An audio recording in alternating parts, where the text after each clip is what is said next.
This is not sponsored content from Elgato in any way. I'm not paid or endorsed to them, but Elgato, if you want to send me stuff so I can do tech previews on how it works, please send me stuff.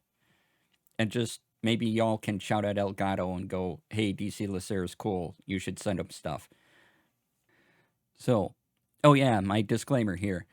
So this is, to continue that, this is my workflow, how I need to run things, not anyone else's.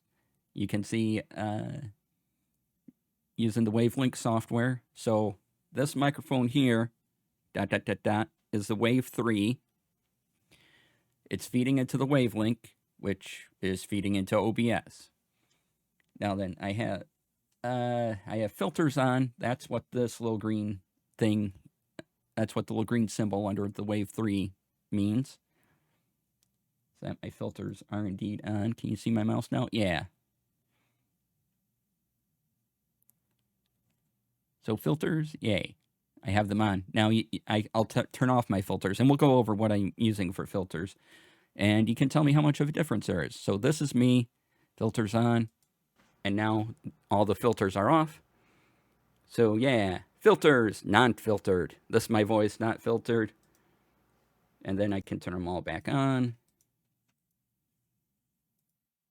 And there you go, voice with the filters back on. So hopefully you heard a bit of a difference there. That'd be awesome if you did. And then this is flowing into OBS, and I have a camera set up so you can see the actual Stream Deck right here. So as you can see, as Stream Deck Plus, we got big, huge, oops, I bumped the camera. We got big, huge buttons up here. The open button I have set up, it opens all my programs into that I need for streaming. So it's open, except it doesn't turn on the lights because I want that separate. So the lights turn on my Elgato key lights. Obviously, Pretzel button controls Pretzel, turning on Pretzel separately, playing and pausing Pretzel. These A and B are brightness levels for my key lights. So I have basically key light A on my left, key light B on my right. As you can see, this lines up with what I have programmed on the Stream Deck controller. If you're not familiar with Stream Deck, you get this amazing software, and you can program all your buttons. And here you can program this touchscreen strip, which if I swipe, if I do it correctly, come on, swipe, there we go. It goes to page 2. As you can see here, it switched to page 2. And now these controls are different. And so I have the controls set up, these dial knobs right here. Let me turn up my light so you can see these a little more. These dial knobs right here control my volume, control all the volumes. But this page is set to control the volume I hear in my headset. As you can see, I don't know if it's super clear on screen, but there is a little icon right there that shows that it is headphones. And you can control your background by right-clicking and select Open Background Library. And now on a different, you get a whole background library page up, and you can select different backgrounds for the touchscreen. Let's see here. And then if I go back, all of my controls are set to knobs. So my mic, which is what you're hearing me through now, I know, amazing. I can hit this.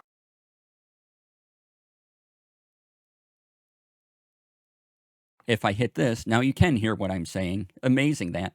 So that's an action you can set with the Stream Deck Plus. And I can turn myself down. I can turn myself way, way, way down so I'm even more quiet than usual. And I can be really, really, really quiet. And I can come back with just twisting the knob, right? Yeah, look at that. All right. This program tells Wavelink what to do with my audio, essentially. So you can, if you hit the wheel button, you can see it's my mic from the Wave 3, input Wave 3, output stream mix. So everything that you hear, all the music, all the pretzel, everything goes through the stream. If I turn pretzel on right now, you hear pretzel. I can turn them up. I can mute it. Now, I still hear it because I didn't mute my headphones. I just muted it on stream for you.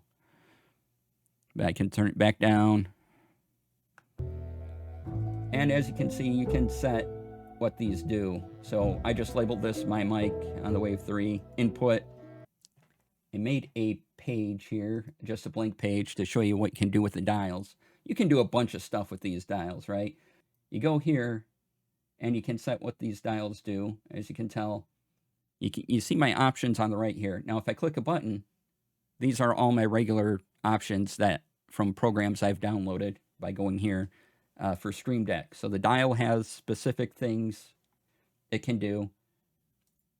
Like my wavelength, I can make input, output actions, volume controller,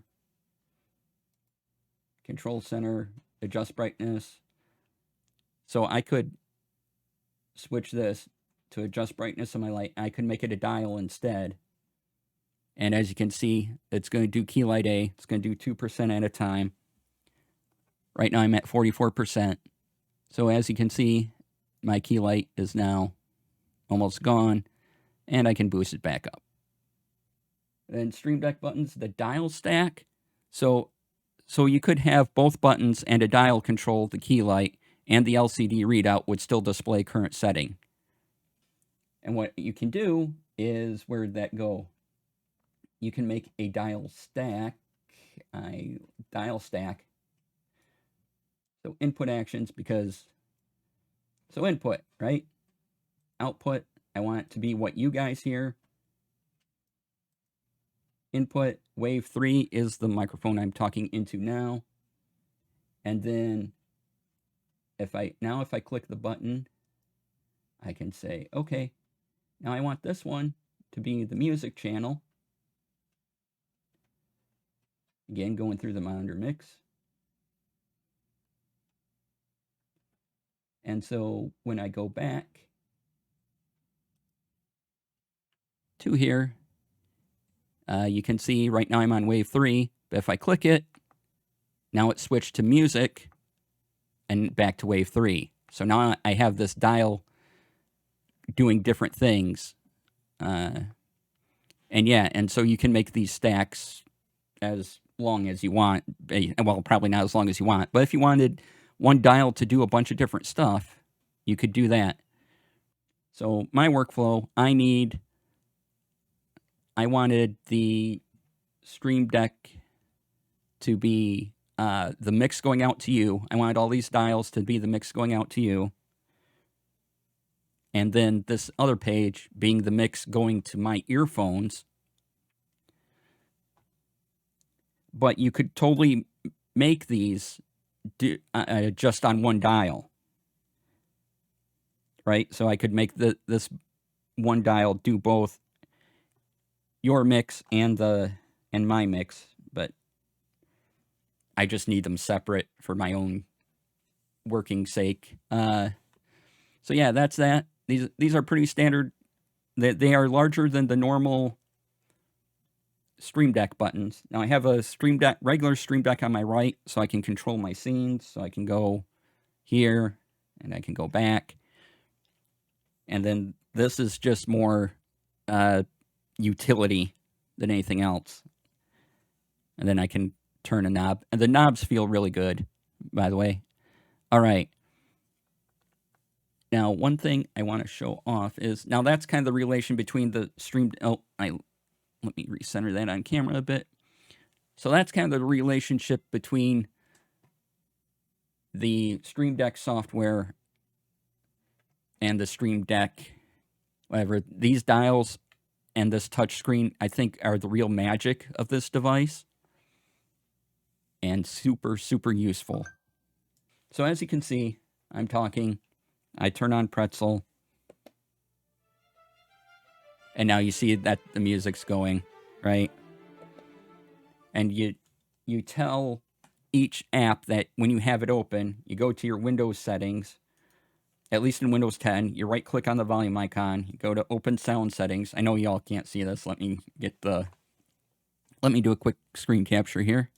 So I open sound settings, right? You go to app volume and audio preferences under advanced sound options. Here's all the apps. So I have Pretzel going to the wavelink thing I titled music. And that's all you do is these will be options in the drop down list. And so you just route the audio. Now, before we had all this digital stuff, routing audio was a thing because you would do wires and a patch bay, and you'd have to remember, and the patch bays were just labeled 1, 2, 3, 4, 5, right? So you'd have to remember what wire was the in and what wire was the out and where it was going. And so this is just a different form of audio routing, but it's a lot easier. So yeah, so you just tell, like if I had Sirenscape up, Sirenscape would also go to the music one, to the music tab. If I have guests on and I'm using, say they're going through Zoom, they'll be in voice chat. All my game audio going through game, right? And another thing I want to mention is that though I have filters on right now, and I'll turn them off again, just there, all the filters are off, so you can hear a difference in the audio. Now I'm talking to you with all the filters off. And now I turn them all back on. And now you can hear me with all the filters on my voice. And I'll go over those again in a minute. But you can also apply audio filters in OBS. But I wouldn't recommend double filtering. If you filter the input here in the Wavelink software, don't also filter it inside of OBS. Unless you need a volume boost, I would suggest gain. There might be a couple that are useful, but yeah, there's no need to double filter. Just filter in whichever program you want, and you can mess with them there. I have the stream output selected, and you're hearing everything here. The wave, the music, the voice chat, the game, all goes into the stream output, and that's my output in OBS. It's just taking all the signal from the Wavelink into there. So say I'm producing Rivals of Waterdeep. They don't need to hear me on stream. So I take myself out of the mix. Now this audio output capturing is just capturing the voice chat channel. So everyone going through Zoom and everything would just be them, and I'm not taking the whole stream output. I am just capturing what would go into the Zoom. I can show you probably easier if I do the music thing. So I make another audio output capture. We'll call this music. Okay, so now if I turn on the music, you can see it's coming through both.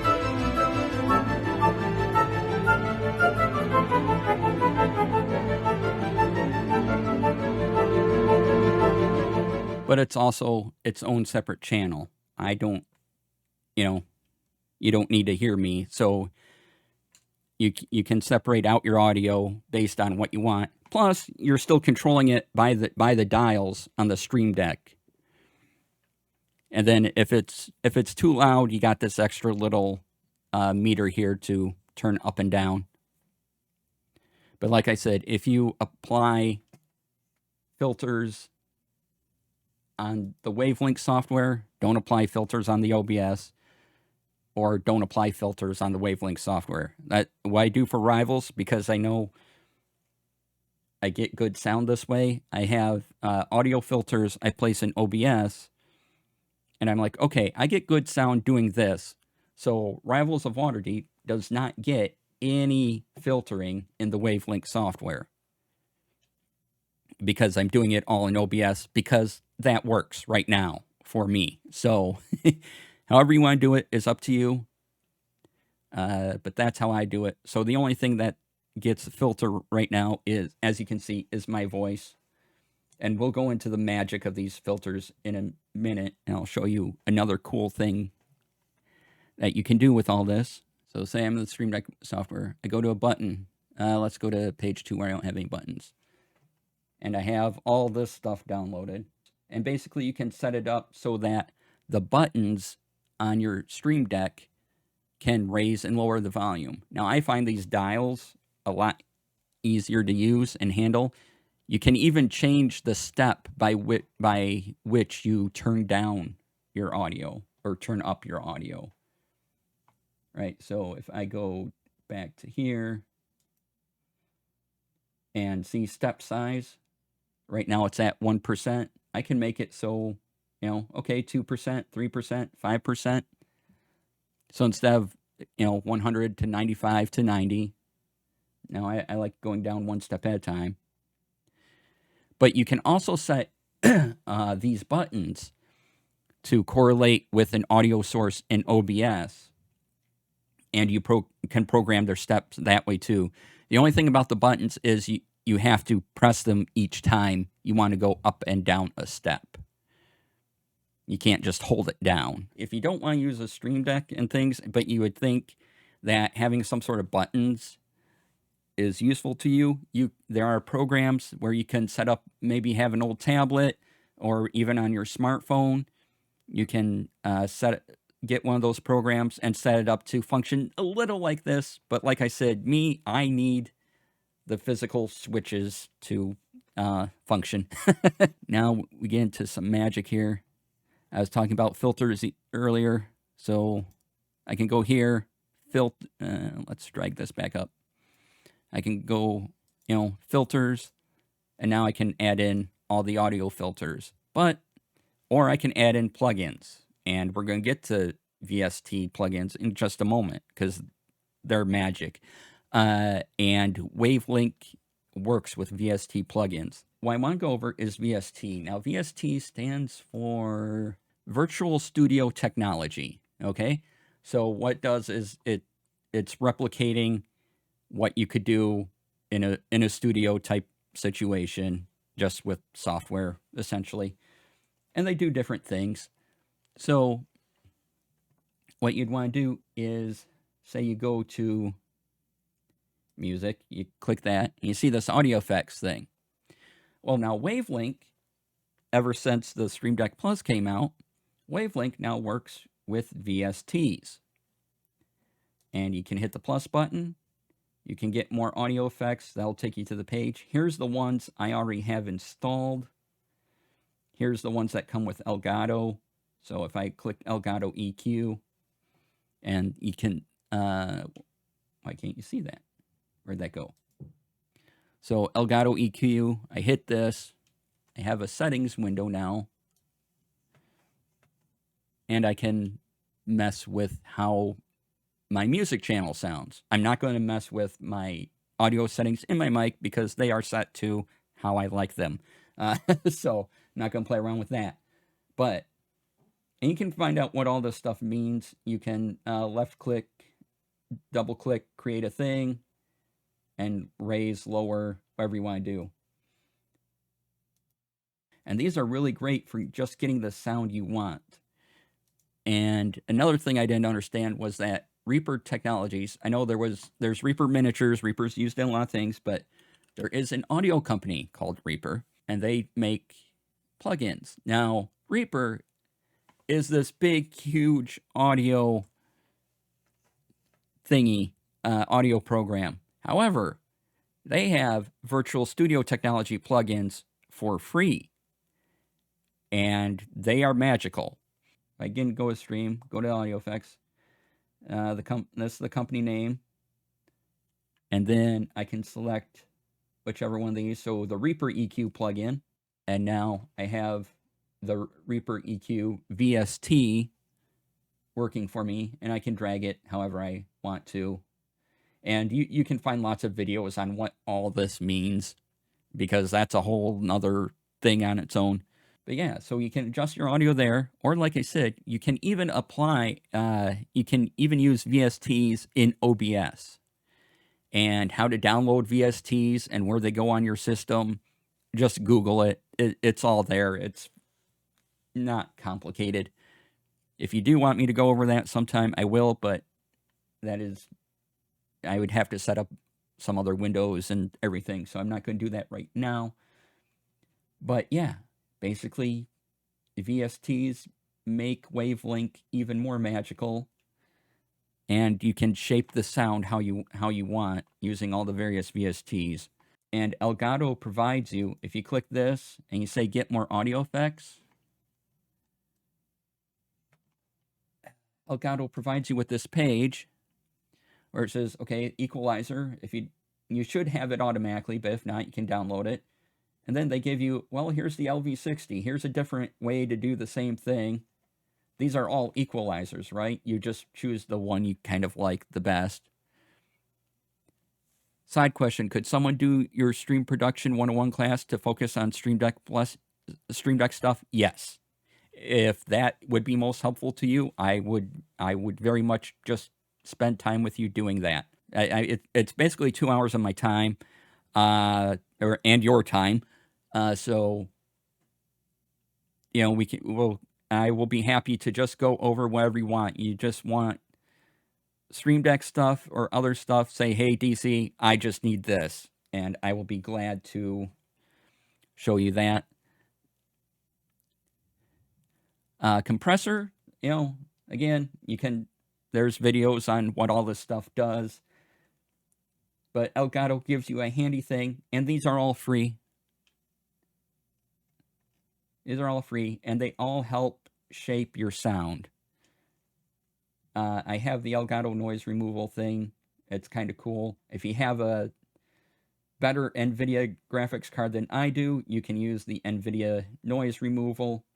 You need a 20, 30, or 40 series card to use this. I don't have any of those. And then vocal effects, vocal processing, de-esser. De-esser is for the sounds and things like that.